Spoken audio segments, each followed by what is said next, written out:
So today, of course, we see the topic here is best practices in the hospital management. That actually is the focus, and in that, obviously, quality takes the key role. Because let it be very clear now that in future, while future actually it is already happening in the present also, that if you are not a quality organization, you will not survive. As simple as that. The only problem has been that quality in healthcare has taken rather, I think, long time to appear in our own country. One of the reasons, if you see, because we were talking that about a bit of history of the independence, so I can also tell you that in 1946, just before the independence, Board committee was constituted, and Board committee role was to come out with the policy how the healthcare should be seen in this country. And in 48, actually, this report became operational. It became available. If you can do the search on Google Board committee, you will find the report. And if you what the report said that time, that at that particular time, 8% of the health care was in the hands of private hospitals, 8%. And this 8% also was basically with the trust hospitals. And the recommendation was that health care should not be allowed to go in the hands of the private sector. That was the strong recommendation of the Board committee, on which government started working. We had, of course, one district hospital in each district at that point of time. Then we had corresponding 4, 5, 6 community health center. Then we will have corresponding primary health center, sub-center. That was the structure available to us when we became independent. Some shortage was there, we kept on filling up, but the structure remained same. One district hospital, then down community health center, primary health center.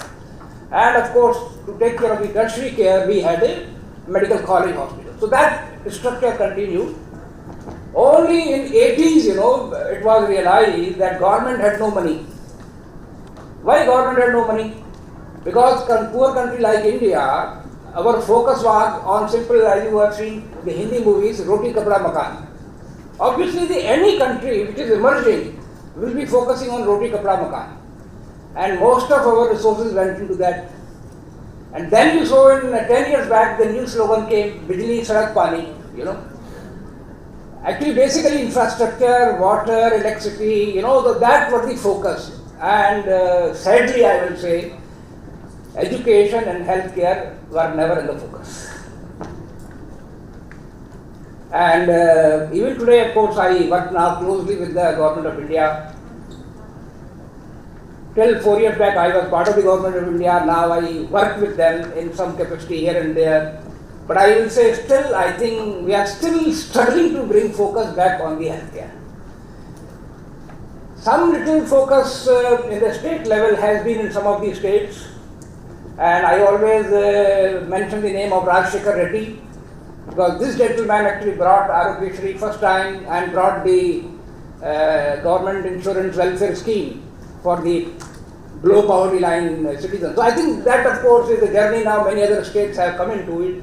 So in short, what I am trying to tell you is that the Board committee report remained there. Government had no money to open the new hospitals while population became 5 times in 1980. So thank God the private sector came in. And I would like to mention the name of Pratap Reddy here, Dr. Pratap Reddy, with respect, that he actually is the one man who actually brought what we call corporatization or the private healthcare. And today, of course, we have got any number of players. But first man always remains first. That's why I mentioned. And today, it is like this, that 70% of the OPD, as per the Government of India report, is with the private sector. 70% OPD services. And 60% IPD services are with the private sector. So that means the private sector is a dominant player. And whatever the reason, now the only option left with us, when I am saying us means government and private sector, is that we work together, we become provider together And then you will see we are powerful force. How it is powerful force? Because 1.2% is coming from the government. 1.2% of GDP is coming from the government. While 3.8% is coming from the private sector. So let us make it 5. Why we keep crying every time? Government is 1.2, 1.2, lowest in the sub-Saharan countries. Forget about that.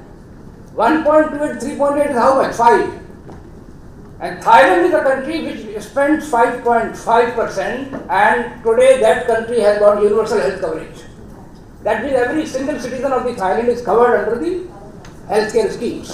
So why can't we do it? We are 5%, little 1% extra sometimes comes, which actually I am sure it will come from jointly from the private and government. Then we can also make the India as a universal health coverage country. So this is the background little bit what I am trying to give in front of you is, and one of the report, if you again search the website, World Bank report, it came in 2013, not today, and it said that 50% of Indian population is already covered under the some or other scheme. Because most of us have got this impression only 6%, only 16% population is covered under the insurance. But the World Bank report said 50%. Because they added private insurance, they added RSBY, they added CGHS, ECHS, ESI, Arogyashri, then Tamil Nadu Chief Minister Scheme and things like that, and they came to the figure of 50%. I am sure today we are over 60% already.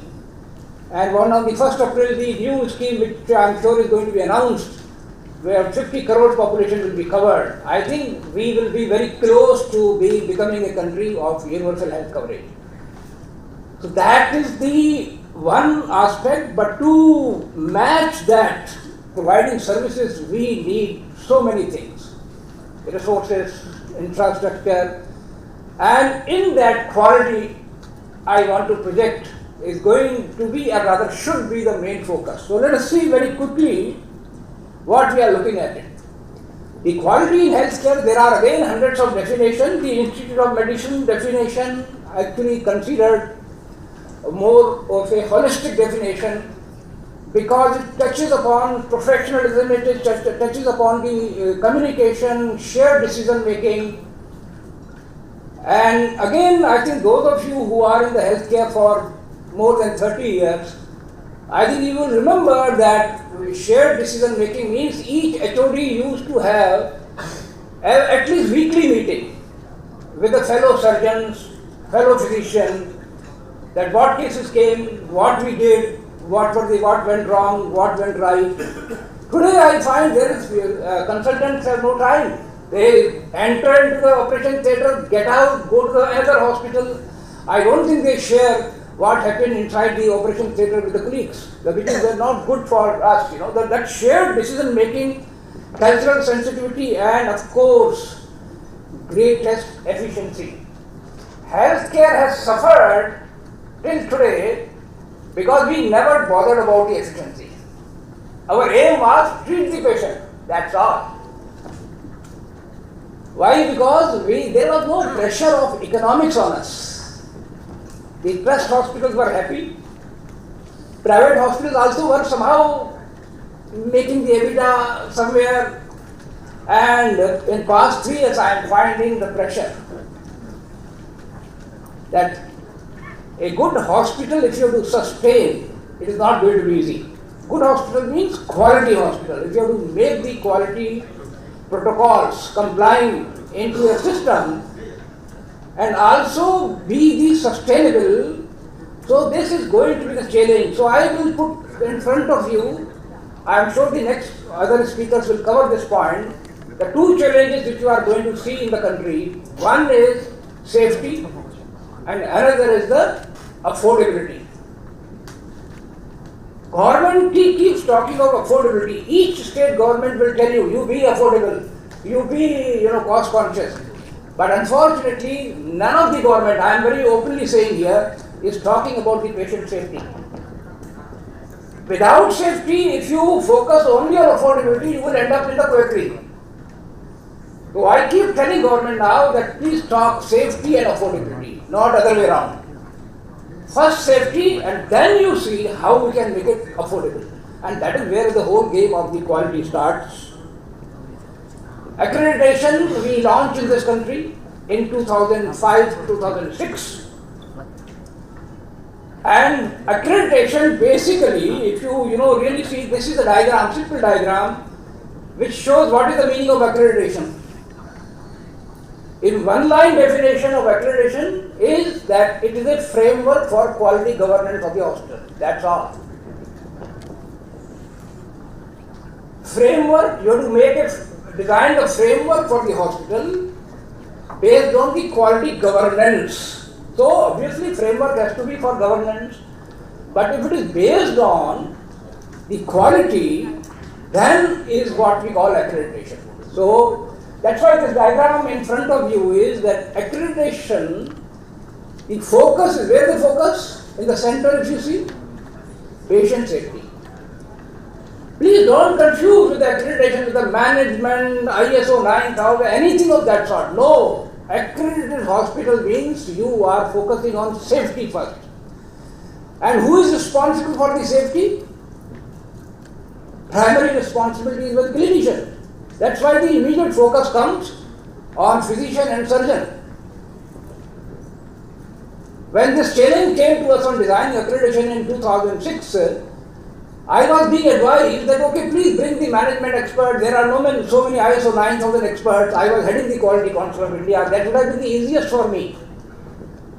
But I knew actually what is accreditation, the way it is run in US, Canada and Australia. And I focused on picking up few doctors who can come forward. Doctors means I wanted really the specialist and super specialist. With great difficulty we could got some 6-7 who kept telling me, sir, quality आप लोगों का काम है, it is the management, administration, we have focused on our clinical work. I said, nothing doing, you had to come forward. And now of course, we have got hundreds of assessors who are DM and MCH. So I think this transformation which we have been able to make in India, where we made clinicians to take ownership of the quality, but still, as I said, it is still a very small segment which I am talking. We have to expand that more physician and surgeon take the ownership, and unfortunately it is not happening. It is still not happened. We are still far away. And quality is left to the people on the management, hospital administration, ICM, these 5-6 people whenever I go to hospital, who is responsible for quality? Sir, we are. The 5 hands are raised, That is not quality, that is not accreditation. Accreditation is when you actually involve physician and surgeon. Next, of course, is the nursing. I am personally very disappointed in our country that we have still not been able to utilize the nursing the way we should. We hardly use nurses in the clinical decision making. They are simply becoming the bedside nurse. I think we are not doing justice. 12 plus 2 plus 4 years they spend to become BSc nurse. They have tremendous potential which we have still not utilized. So nurses come the next. Then we have diagnostic, logistic, paramedics. Then the role of management. And all everything encompassing is accreditation. So you try to understand this diagram that accreditation means encompassing each one of them. But I still want to remind those of you who are clinicians sitting here that you have the primary role, because accreditation is nothing but the safety.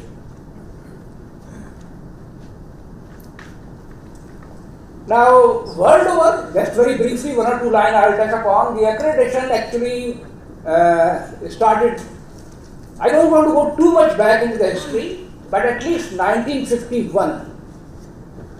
When the College of Surgeons in USA, based on the past work which I am not mentioning, they introduced the inspection of the hospitals, and the organization, 4 or 5 organizations put together, College of Surgeons, like we have got IMA here, counterpart in USA, we have got Hospital Association here, counterpart there. These 4 bodies put together brought this Joint Commission, which is, as JCI these days. Joint Commission was got birth in 1951. And that is the, they say the foundation of the formal healthcare, quality in healthcare. Emerged in the US, quickly went to Canada, quickly went to Australia and other countries. We of course came in 2005. So it was happening, but why I am mentioning this IOM study, because that opened the eyes. In 1999, when this Institute of Medicine did the study that in USA, 98,000 people died in single year just because of the medication errors and the hospital-acquired infection. Why it opened the eyes? Because they realized that we have accreditation system, but in spite of that, so many people are dying. And that is where they started realizing that unless you measure the outcome, do the benchmarking, and drive the quality in the country, respective country, nothing will happen. So I gave importance to this IOM study, that this is only after that even insurance companies have started now in USA that based on your outcome they pay you money. Based on your surgical site infection they pay you the money. Based on the patient satisfaction they pay you the money. So I think that of course India happening may take another, I don't know, another Padmanabhan will drive, but it will take some time. I don't want to predict, but not before 5 years. I am very optimistic on that. Okay. Now, so this is the one report which came in 2013, Harvard, Professor A.K. Jha. Again, it is available on the website. This gentleman he actually computed based on the statistical sample taken from few parts of the country, and he says 5.2 million medical errors were happening in India annually. 5.2 million medical errors. So this also includes, let us say, simplicity like patient fall. That is also included in the 5.2. But still, it is mind-boggling figure. So when it actually came, I sent a mail to this gentleman. I said, come on, we have been working on this field in India. How come you could find out 5.2 million? I don't know. He said, sorry, actually I did only at 3-4 locations. I spent some time, picked up the net, then I computed that this must be happening in India. But still, I am not saying that this is eyewash. No. At best, he has done some good scientific work. But I am showing you, and I am spending already 4 minutes with you on this subject, that please let us be very cautious and particular on this point, that unless you measure, because when it was 98,000 in USA in 1999, how many deaths happened in India? Tell me. In 1999, how many people died in India because of the medication errors and hospital-acquired infections? Answer is 0. Nobody died because we never measured. Simple. And we are very happy that India, we are very good. We are, USA bekar hai, but we are still good, because we don't measure. We can be happy, in that. So, question is, that is the learning now from here. And that is why the lesson which I want to give here is that we need to strengthen the regulation. How do we regulate hospitals in Tamil Nadu? Any idea? I am told you cover under the Shop and Establishment Act. You are covered under Shop and Establishment Act. No, not Chennai. In Chennai you have a municipal corporation. Rest of the Tamil Nadu, all hospitals are under the Shop and Establishment Act. What I am trying to say is that a toy shop and hospital, they are at par. You get registered yourself under that same act. While regulation actually should be based on certain minimum parameters. That unless you have got 1, 2, 3, 4, 5, and unless you monitor 1, 2, 3, 4 outcomes, you cannot be allowed to operate hospital in Tamil Nadu or for that matter any part of the country. We don't have that.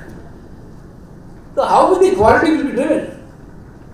So we need to strengthen regulation and incentivize quality.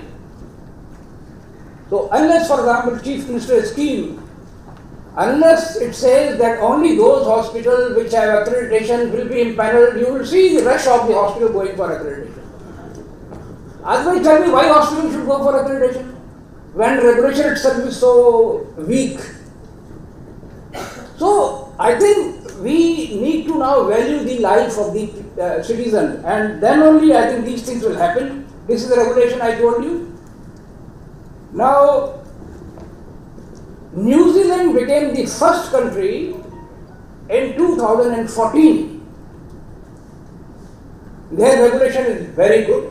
Singapore is another country where regulation is very good. In New Zealand, the regulatory authority was operating almost like an accreditation body. They used to ask 3 parameters initially: surgical site infection, VAP, UTI. These indicators they will ask them to submit. Of course, infrastructure, doctor's qualification was already built in. Now they went on increasing 3 parameters, 4, 5, 6, and on 1st January 2014, they acquired the accreditation standard of New Zealand and made it as a regulatory standard. That means compulsory. That's all. In one go, all the hospitals today. And that is why, I don't know if some of you know, if you are 70 years plus and if you want to travel to Australia and New Zealand, the kind of medical test they require on the person traveling to Australia is phenomenal. We don't even USA doesn't bother. You can go just like that. So the question is that these countries, particularly New Zealand, has made. So, for example, as I was saying, Chief Minister scheme, what they should do is, they say, make it conditional. Okay, accreditation. After some time, add more condition, and if hospital has to do business, they will have to do it. So, without making it compulsory, you are driving hospitals through business to achieve quality. And this is what actually needs to be done. And this is of course small background, those of you who are interested to know how quality came in India. ISO 9000 was, before 2000 was the buzzword that if hospital wants to demonstrate quality, they will go for ISO 9000. Then, you know, some of the chains like Apollo or Fortis or Escort, they started getting into the medical tourism.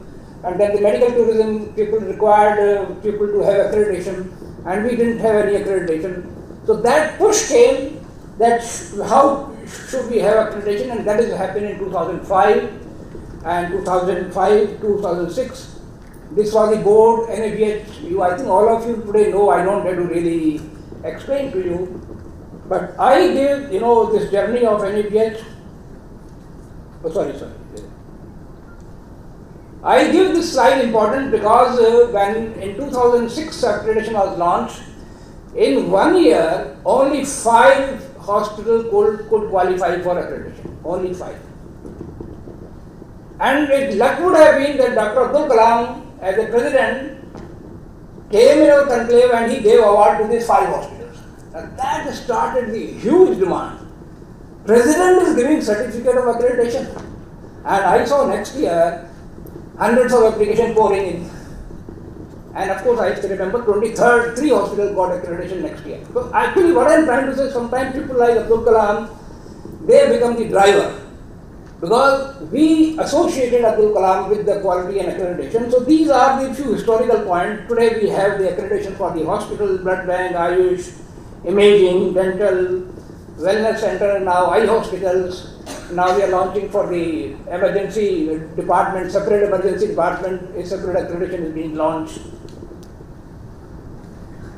And these are of course the chapters which are focused. These chapters, if you find, you pick up American standard, more or less same, can pick up Canadian, Australian. Why you will find more or less same? Because all these standards require further accreditation from the international body if you want to be at par with the global standard. And that is what we call ISQA, International Society for Quality in Healthcare. So you will find, you may have one standard, Joint Commission has another standard. Now Joint Commission has come with the 6th edition while NABH is having 4th edition. So if you compare both of them, you will find that the core elements will be same, because without that you will not get approval from the ISQA.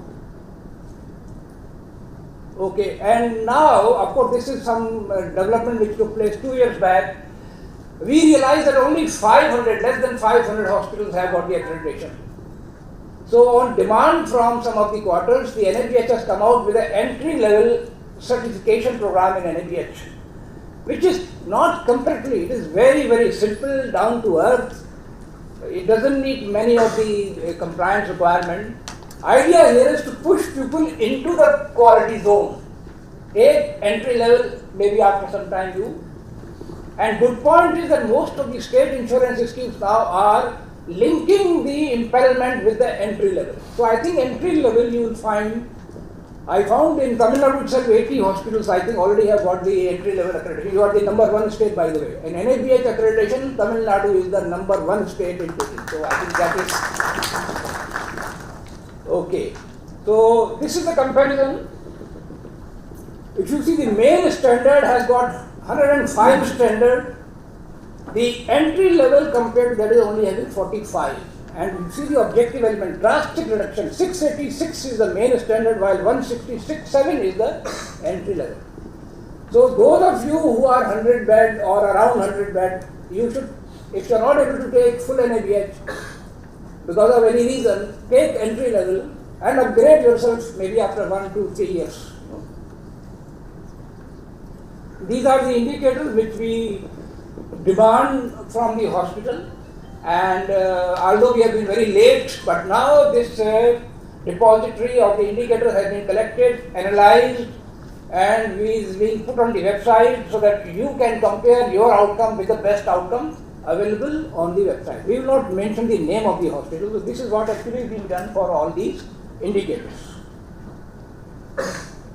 So anyway, I think I already explained to you these things, that because regulation was very poor, we allowed nursing homes and hospitals to come up in this country which were not even meeting the minimum criteria from any point of view.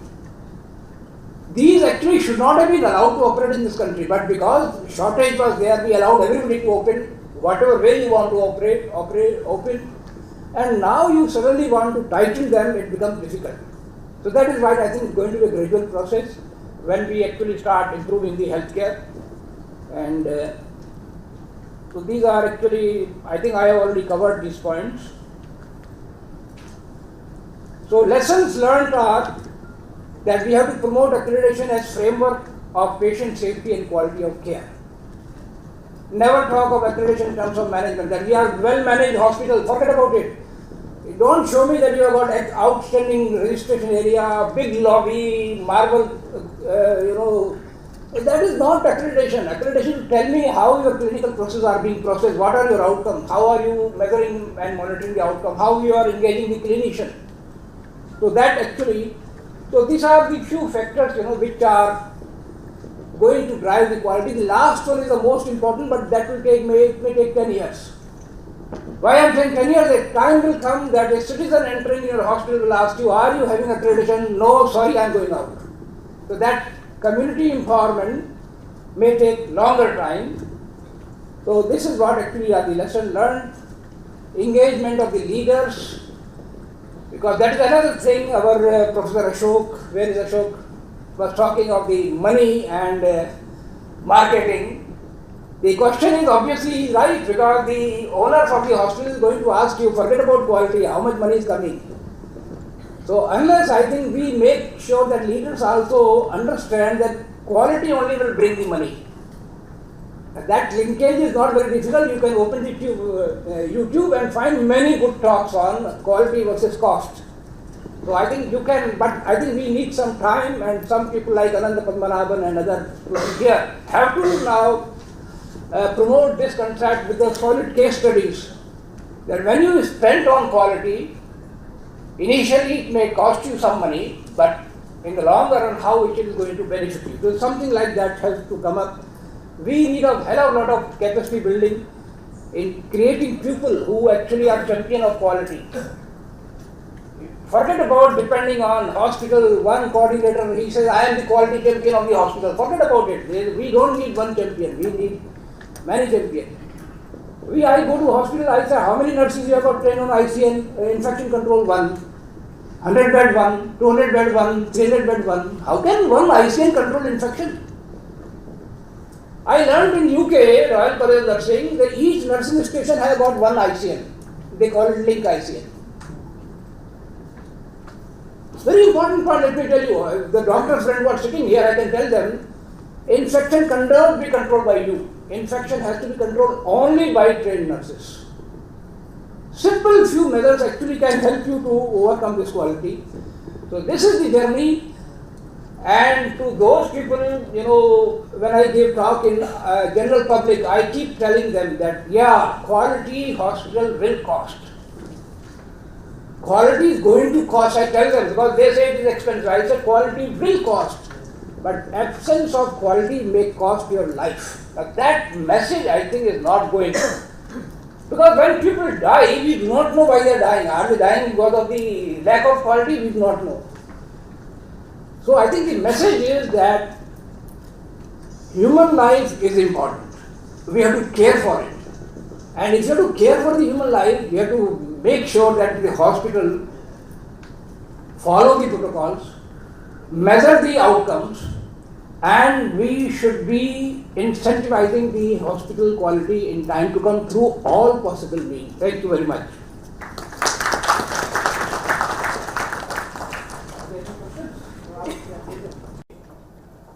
Overcome the medical and nursing shortage, very important question. And this is being debated now in the higher circle of the power. In India, we produce around 55,000 MBBS doctors. Okay. How many specialists are there against 55,000? Less than 20,000 people come with their postgraduate qualification. Fine.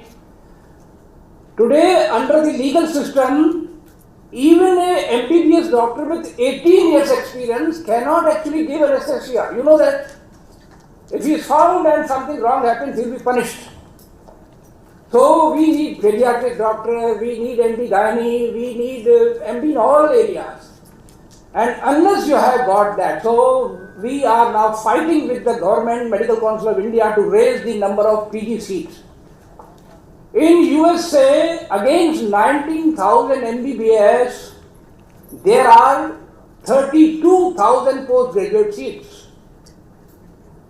How do they fill? 19,000 their own. Remaining people go from India, Indonesia, Malaysia, here and there. So there is one. We are working on it. Parallelly, the DNB board, as you know, NB we call it, we have raised the seats. We mean we are working together from 5,000 1.5 years back today it is 6,000. So these PG seats are going to be increased. Nurses, why there is a shortage? There is a simple reason. No parents wants to put their daughter or son into the nursing profession. Why should they put? Where is the career progression? After BSc nurse, what is the future? Recently, with a long fight of 3 years, nurse practitioner course has been introduced by Government of India, nurse practitioner. So BSc nurse, if she does 2 years nurse practitioner, she becomes like a clinician and she can manage the primary health center. Now you do it at mass scale, you will see the rush people coming back into the nursing profession. And the kind of salary which we are paying, this is also pathetic. So the esteem is very much low today for the nursing profession. I think some of us are working on this. Hopefully things will improve. About the NAB accreditation for standard ER department, you is targeted at. There is a society for emergency medicine, you know that. Now, personally, because I am still on the board of NABH, I will not recommend any hospital which is accredited for NABH to go for emergency medicine separate accreditation. Why should you go? No, not required. This we are doing for the, let us say, trauma centers, roadside small nursing home, where people rush in the emergency and we find that the emergency department lack the protocols. Trike area itself is in shambles. So to take care of that, we have come out with this standard and which is being launched. Please, only those of you who do not have full accreditation go for this emergency. medicine accreditation. And worker safety is being considered in accreditation. Of course, this is there. Worker safety is prime focus in our full NABH standard, not so much in the entry level, but in full NABH we worry about the safety and health of the healthcare worker. So this is very much covered in the standard. Okay. Video recording. That's a request from Satish. Yeah, my PPTs are very small. You want more PPTs, I will share with you. I have nothing to, so please share with all of them. No problem. Okay. Anything? The hospital we see great need to educate the public on meaning of the. Yeah, actually this is my concern. For example, suppose I come out with an advertisement in Hindu, list of 33 hospital accredited in Tamil Nadu, and I say patient accreditation is patient safety. Nothing else I have to write. This advertisement, if comes once in 3 months, rest of the hospital will become uncomfortable. Public will become more conscious. And I tell you, this is the easiest way to expand accreditation. Actually, this is a good suggestion. Somebody, actually, I will put it in the board. They have not been doing. But you are right, actually, accreditation should be driven more by the public, by the patients. So I agree with you that this is something we will be doing on this line. Okay. Heard address. So that's a feedback. A year ago, I heard his address, and after that, our hospital has applied. Okay. So yes, all the staff have been educated. Oh, that's a good point. Thank you. Who is Grish? Dr. K. Grish. Okay. Okay, good. And is there any difference between the progressive level and full level? Yeah, of course, a lot of difference. I think I showed you I didn't show you the table, entry and progress and NABH full. My suggestion is go for entry level, after that don't go for progress, straight away go for the full and NABH. Don't go to too much of the steps. Entry level give you little feel of the culture, what is accreditation. After that jump to the final. How to overcome dental assistance? So that of course is recently Health Sectorial Council, as you know, has been functioning in India, and job roles have been created for the dental assistants, even for GDAs, and these job roles are actually being given to the many hospitals to run the courses, and these courses will have a stamp on Health Sectorial Council. Government has already issued the Gazette notification. That means after a couple of years, you will not be able to employ anybody who is not coming through the Health Sectorial Council framework.